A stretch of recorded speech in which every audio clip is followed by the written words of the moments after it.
Hi friends. So today we are going to discuss about AIDS and human immunodeficiency virus. Before starting the topic, let me introduce to you myself. My name is Mahalakshmi J. I am a second year MBBS student from Government TD Medical College, Alappuzha. So AIDS. So coming to the definition, it's very familiar to us what is AIDS and all, but as medical students we need to know the correct definition of AIDS. So acute immunodeficiency syndrome is an retroviral infection caused by HIV, and it is characterized by infection and depletion of CD4 lymphocytes, that is CD4 T cells, and by profound immunosuppression leading to opportunistic infections, secondary neoplasms, and neurological manifestations. So this is a accepted definition of AIDS. And the topic has been divided into 7 parts: etiology, routes of transmission, pathogenesis, HIV infection, clinical manifestations, and diagnosis of HIV, and we conclude with the treatment. So coming to the etiology, as every disease, it also has an etiological agent, and it is a RNA virus, a retrovirus called human immunodeficiency virus, that is HIV. And these viruses belong to a category of cytopathic viruses, that is HIV-1 and HIV-2. So mainly there are two types of retroviruses: transforming viruses and cytopathic viruses. So HIV belongs to the class of cytopathic viruses. The most common cause of AIDS is HIV-1, and let us discuss about the structure of HIV-1 virion. It has an icosahedral structure and it has a core. So the core is mainly cone shaped, and the core contains mainly major capsid protein P24. That is the most abundant protein. So it is used for HIV detection, for the diagnosis of the disease, and it has a matrix protein, that is P17, mainly seen in inner membrane, so it is known as inner membrane protein, and it has a nucleocapsid protein P7 bar 9 and 2 strands of viral genomic RNA and 3 viral enzymes, that is reverse transcriptase, protease, and integrase. And outside the matrix, the virus is covered by an envelope. So it is an outer lipid bilayer membrane of the virus, and it is host cell derived. So let us see how it derives it from the host cell in the coming slides. And it has two viral glycoproteins in the envelope, that is GP120, that is the external glycoprotein, and GP41, that is the transmembranous glycoprotein. So what is significant in HIV infection of the cells? It's because of the genes that code for the viral proteins. So there are mainly 4 types of genes. One is the GAG gene, that is the group antigen that codes for the core proteins P24, P17, and P7 bar 9. The next the next gene is the POL, that is the polymerase gene that codes for the viral enzymes, and the NV gene that codes for envelope proteins GP120 and GP41, and the TAT gene, that is the transcription activator gene, that is necessary for the amplification of integrated viral DNA, mainly P14. So here you can see the structure of the RNA virus, that is the retrovirus. You can see the outer envelope with GP120 and GP41, and you can see the matrix protein, that is the P17, and you can see core protein, the contents of the core, and the reverse transcriptase molecules. Okay, it is written as P7, it is actually P7 bar 9, that is the nucleocapsid protein. So this is the structure of the HIV virion. So these viruses show heterogeneity, that is in the region of glycoprotein. So it has mainly 2 subtypes, HIV-1 and HIV-2. So HIV-1 from M and O and P, and HIV-2 is A through K. So we have discussed about the heterogeneity. Coming to the routes of transcription, there are mainly, the routes of transmission, there are mainly 5 routes. So the first one is the most common route, the most main mode of spread. 75% of the disease spread through sexual transmission. So mainly by homosexual or bisexual males, even though heterosexual promiscuity is the dominant mode of infection. And the other STDs are the core factors, that is the gonorrheal and the chlamydial infections. So the most potent route is from male to male and male to female. So female to male is a less potent route. The male potent routes are these two. The second mode of transmission is blood and blood products. That is the next main mode of spread, that is about 25%. It is mainly seen in three high risk groups. One is the intravenous drug abusers, mainly through needles and syringe. Second one is through hemophiliacs, as they require a large amount of blood transfusion due to internal bleeding and all. The third type is for the recipients of HIV infected blood, plasma, platelets, etc. So the third main mode of transmission is perinatal transmission, that can be either transplacentally or through postpartum contamination. So from infected mother to newborn during pregnancy, through transplacentally, and through blood infected amniotic fluid, etc., and breast milk through postpartum contamination. Next, the fourth one is occupational transmission, mainly seen in healthcare workers.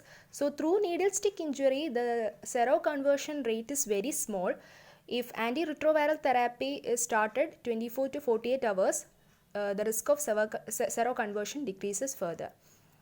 And the next mode is mainly by other body fluids. The virus is isolated and identified from the other body fluids such as saliva, tears, sweat, urine, semen, vaginal and cervical secretions, breast milk, CSF, synovial, pleural, peritoneal and pericardial fluids. But no definite evidence for HIV transmission through these fluids. So HIV is not transmitted through casual non-sexual contact. And HIV is very heat sensitive and it is inactivated at 56 degrees Celsius. So and also it is killed and disinfected by most of the chemicals.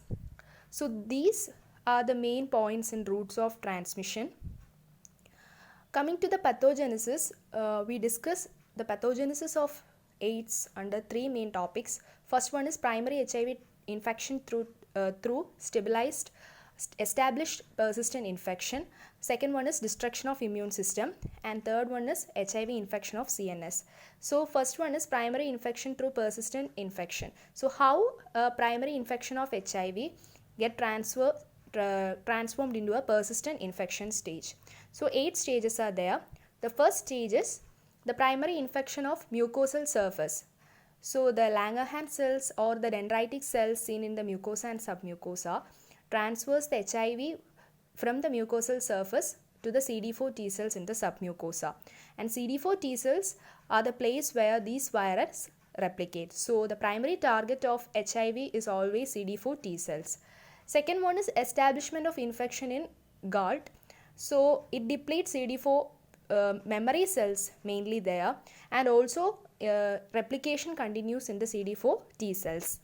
Third one is entry in the bloodstream. So it causes viremia. When HIV presence are detected in the bloodstream, we say that the viremia is detected and the infection disseminates to different parts of the body.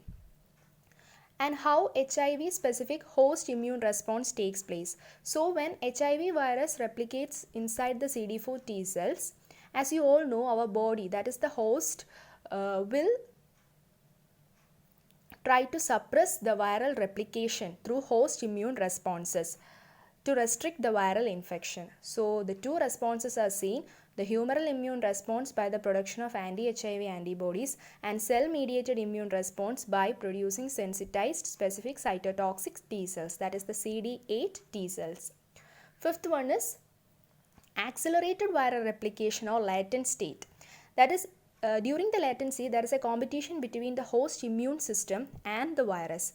Even though the viral replication continue, the patient can remain asymptomatic for almost 10 years. That is why it is called the latent period of HIV infection. So during the latent period, the immunity of the person is diminishing or is under destruction, but the clinical symptoms will be very less, or the patient can even remain asymptomatic for a long time.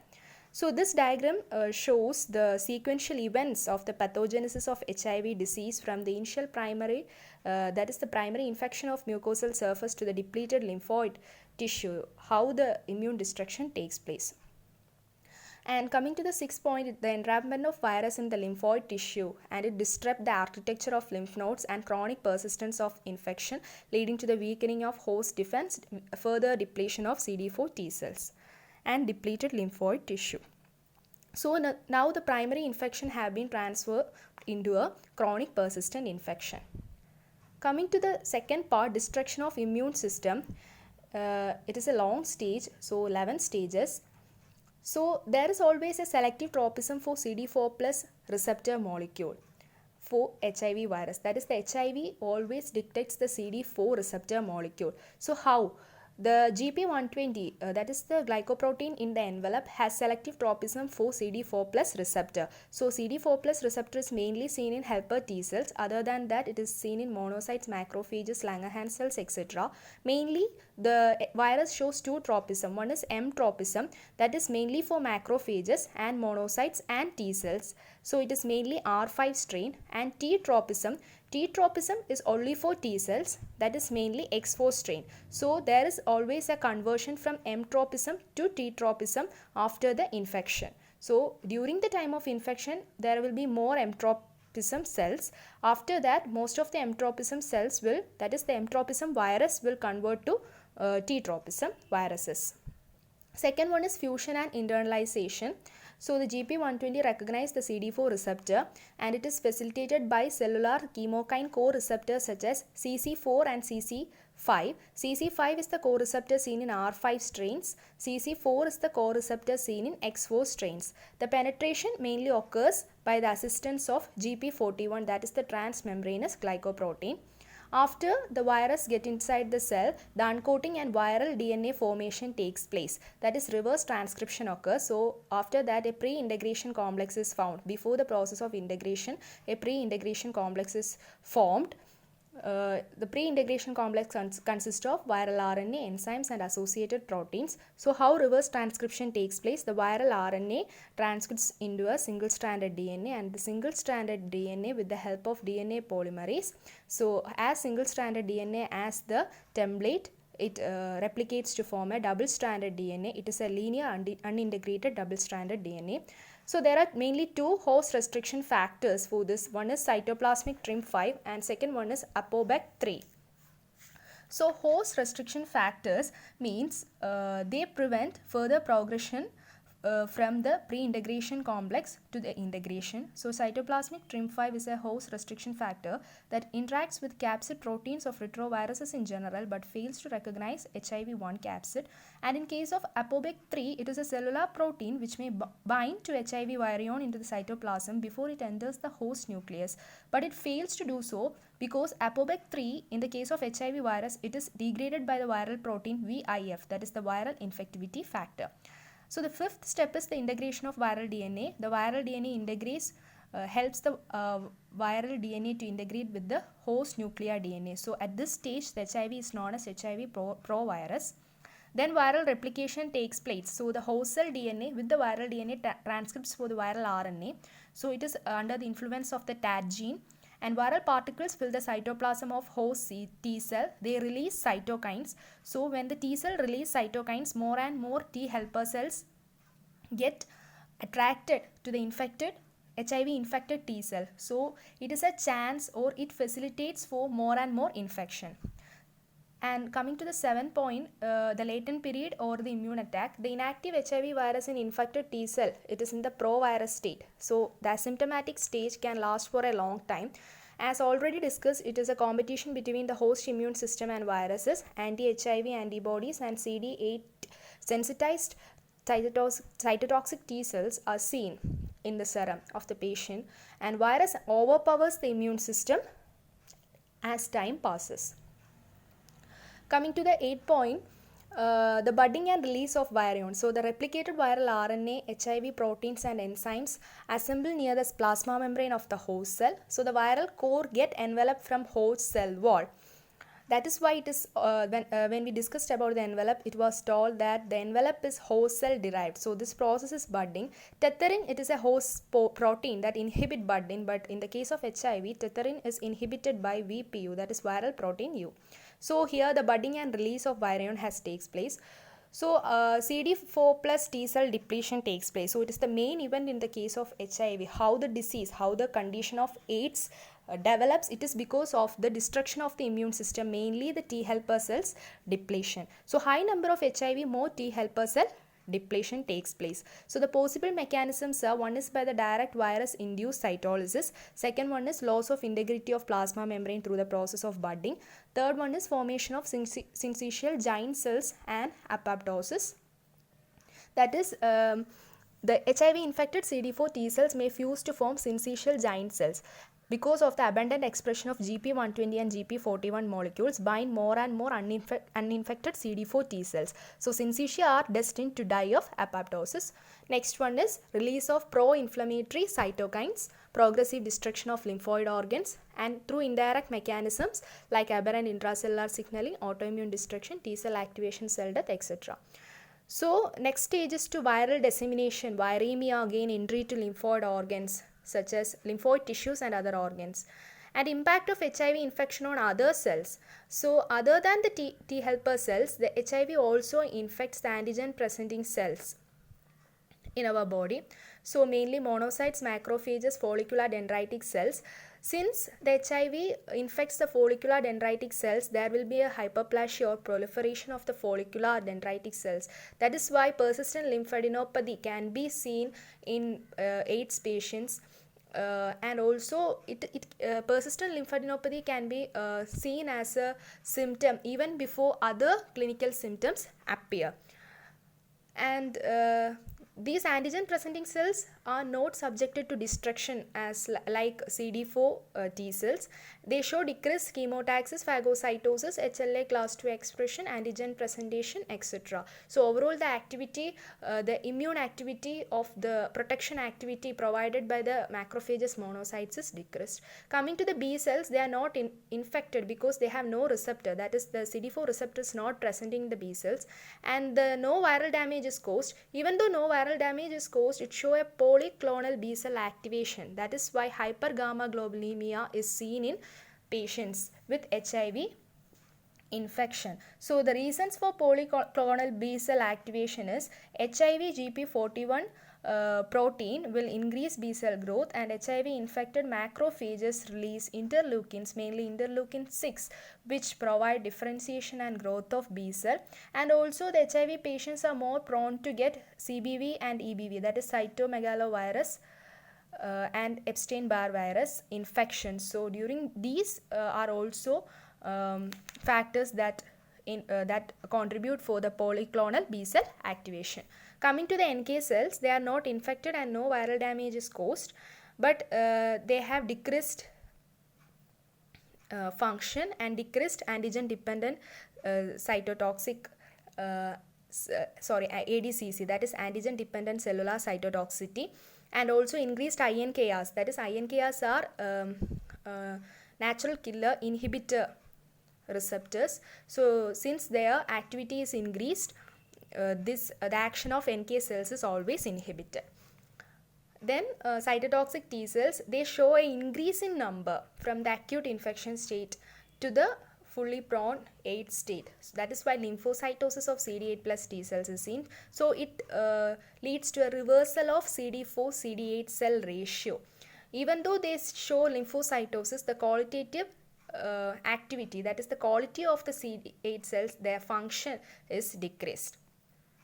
So in this flow chart, you can see the sequential events in the life cycle of HIV infection in the target cell. So from the selective tropism to the impact on other immune cells, it is clearly depicted. Coming to the third part of the pathogenesis, the HIV infection of CNS. So this is very important because out of the non-lymphoid organ involvement, HIV infection of nervous system presenting with various neurocognitive defects is the most serious one. About 75 to 90% of AIDS patients may demonstrate some form of neurological involvement in an autopsy. So it is the main sequestrated organ for HIV to escape from ART. ART means avoidance, resistance and tolerance, and no direct effect on neurons is caused. They mainly infect the microglial cells via the macrophages. That is why mainly M tropism, R5 strain HIV has been isolated from the tissues, and direct damage to neurons by GP41 by producing nitric oxide and GP120. So indirect damage by viral product cytokine soluble factors, that is mainly from the damaged neuroglial cells.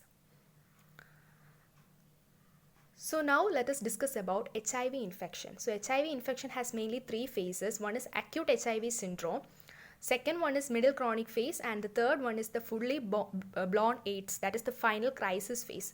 So coming to the acute HIV syndrome, it shows high levels of plasma viremia, and the seroconversion, that is the presence of anti-HIV antibodies, can be seen within 3 to 4 weeks. Marked reduction of CD4 cells then to normal, that is first the CD4 cells decrease, then it comes back to, not completely back to normal, then rise in CD8 T cells, that is the CD8 T cell lymphocytosis, and some patients show self-limited non-specific acute illness like sore throat, fever, myalgia, skin rash. Most not common, but aseptic meningitis can be seen. So mainly these symptoms are seen between 2 to 3 weeks.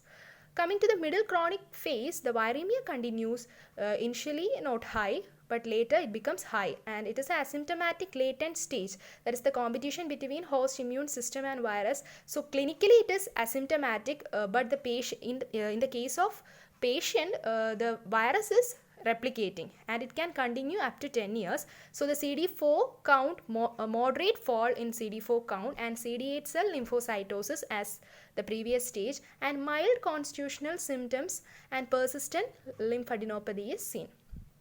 Coming to the final crisis phase, it is the onset of fully blown AIDS, marked increase in viremia, and the CD4 cell count become less than 200 per microliter. So it is a very important point. So in the case of final crisis phase, the CD4 cell count becomes less than 200 per microliter. So this is the final crisis phase, and the average survival after the onset of a fully blown AIDS of an untreated case is about 2 years. In the case of children, rapidly progressive disease and fully blown AIDS occurring at 4 to 8 years of age.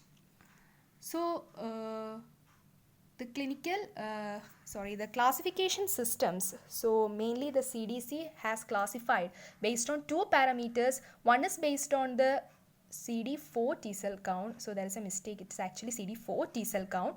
And second is mainly by the clinical manifestations.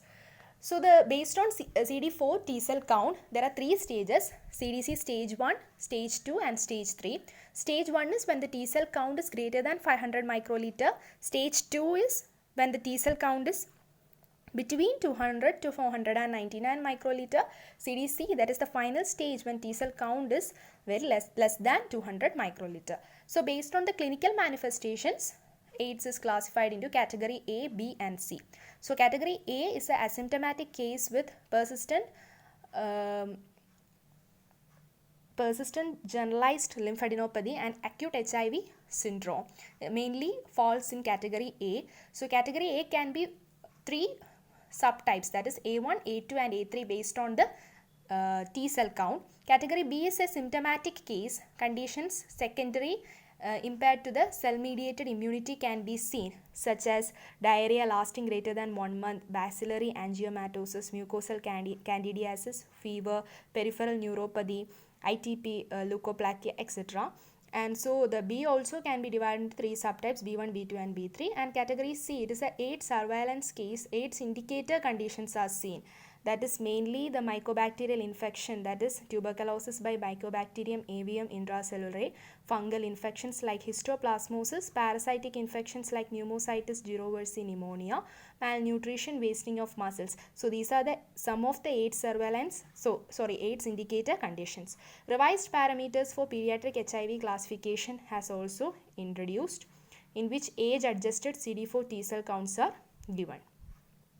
Coming to the clinical manifestations, mainly the clinical manifestations occur by four mechanisms. One is by the viral infection directly. Second one is through the opportunistic infections. Because of the deteriorating immune system, the body provides an opportunity to harbor microorganisms, opportunistic infections. Third one is secondary tumors. That is, the end stage of HIV or AIDS is characterized by the development of certain secondary malignant tumors. Four is by the drug treatment. So the treatment of HIV or AIDS and its complication produce toxic effects, The drugs include the antiretroviral treatment, aggressive treatment for opportunistic infections and tumors. So the major clinical manifestations are, one is wasting syndrome. So wasting actually means involuntary loss of body weight by more than 10% that it occurs due to multiple factors such as malnutrition, increased metabolic rate, malabsorption, anorexia, and ill effects of multiple opportunistic infections. So that is what is meant by wasting syndrome. Second one is persistent generalized lymphadenopathy. Actually, it is in early asymptomatic stage during the course of the disease itself. Some patients develop persistent lymphadenopathy. It is due to the hyperplasia of the follicular cells. So in advanced cases, it can develop into progressive depletion of lymphoid cells and occurrence of opportunistic infections. Even the appearance of secondary tumors like Kaposi sarcoma can occur. Coming to the GIT manifestations, chronic watery bloody diarrhea, oral and esophageal candidiasis, anorexia, nausea, vomiting, and secondary tumors like Kaposi sarcoma can be seen. Pulmonary manifestations are mainly the cause of death, and one is pneumonia, pneumocystis jirovecii. So this organism is specific for HIV. Normal patients in this organism will not cause pneumonia. So pneumocystis jirovecii, its old name was pneumocystis carinii, and Mycobacterium tuberculosis, CMV, histoplasma and staphylococci, and secondary tumors.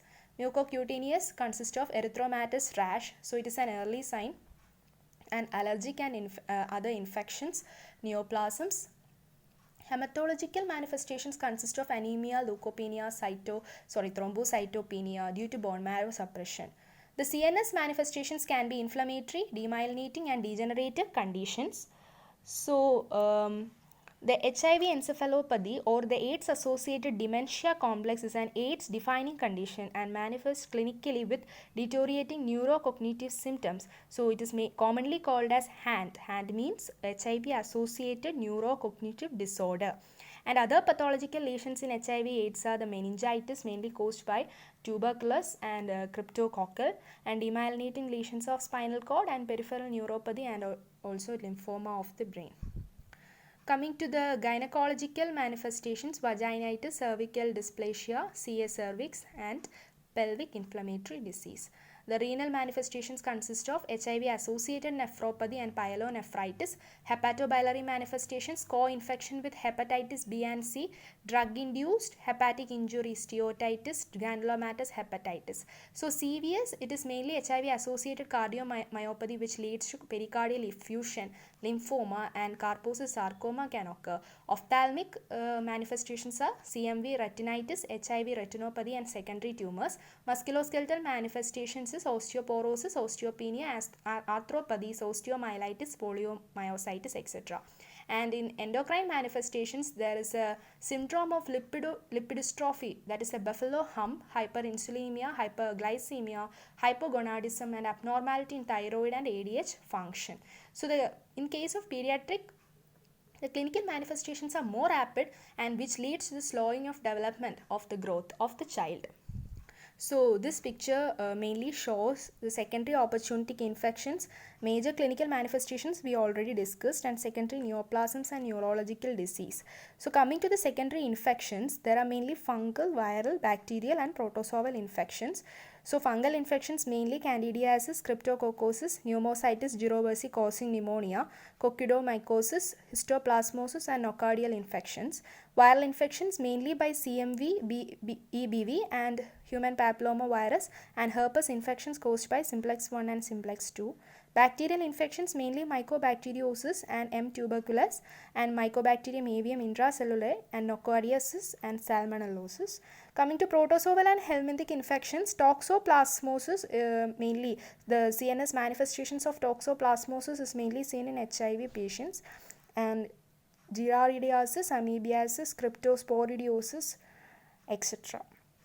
The secondary neoplasms, Kaposi sarcoma, very important, mainly one of the most common neoplasms seen in AIDS patients. Then primary CNS lymphoma, non-Hodgkin's lymphoma and Hodgkin's lymphoma, and HPV associated carcinomas like CA cervix, vagina anus, and bacillary angiomatosis. Neurological diseases, AIDS, dementia complex, that is HANS, and meningoencephalitis, aseptic meningitis, peripheral neuropathy, lymphoma of brain, demyelinating diseases. Other major clinical manifestations has been discussed. Coming to the diagnosis of AIDS. See, the diagnosis of AIDS is mainly categorized into three groups. That is for establishing HIV infection. Second one is for detecting the defects in immunity. And third one is for the detection of opportunistic infections and secondary tumors. So the antibody testers comes under the testers for establishing HIV infection. So these testers can be two types. One is serological testing and the second one is HIV Western blot, that is the confirmation test. So ELISA is a serological testing and here P24 antigen is detected and ELISA can become false positive in autoantibodies, liver disease, recent vaccination against flu and viral infections. ELISA can become false positive. If ELISA is positive or indeterminate, it is repeated. If ELISA is positive on repeated testing, confirmation is done by Western blot by analyzing the presence of specific antibodies against the three genes of HIV, that is the GAG, POL and the ENV gene. So these two testers comes under the testers for establishing HIV infection, that is the antibody testers. Coming to the direct detection of HIV.